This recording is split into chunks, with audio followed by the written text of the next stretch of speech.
எங்க மீன் விக்கிற அம்மா வந்தா கூப்பிட சொன்னனே, இன்னுமா வரல? போயிட்டா போயிட்டா போயிட்டா. எங்க போனாங்க? தெரியாது. அது எப்படி தெரியாது? அடிக்கணும் என்ன அடிக்கணும். போடு போடு போடு போடு.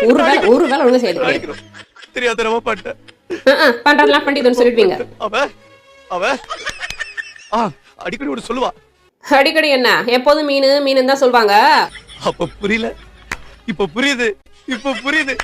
இந்த மாதிரி 4 வத்து நறுக்குன்னு கிடவும் தெரியுதுல. சாம்பார் தானிக்கே போங்க. தப்பு தப்பு தப்பு தப்பு தப்பு தப்பு தப்பு தப்பு தப்பா பேசுறீங்க, தப்பு தப்பா பேசுறீங்க. தப்பு தான். சரி போய் மார்க்கெட்ல போய் மீன் வாங்கிட்டு வாங்க, செஞ்சு தரேன். போகும்போது அப்படியே சும்மா வேரோட இழுத்து பிடிக்கிட்டு போகும்போது அந்த புல்லெல்லாம் அப்படியே குத்தி குத்தி குத்தி உடம்பெல்லாம் ஃபுல்லா ரத்தம் ரத்தம் ரத்தம் ரத்தம் ரத்தம் ரத்தம் ரத்தம் ரத்தம் ரத்தம் ரத்தம். உங்க கூட எல்லாரும் பேச்சு குத்துக்கு எனக்கு தான் காதெல்லாம் குத்தி குத்தி குத்தி ரத்தமா வருது. ஒரு வேலை கொடுக்கூடாது வீட்டுல, உடனே பர்ஃபார்மன்ஸ் ஆரம்பிச்சிட வேண்டியது.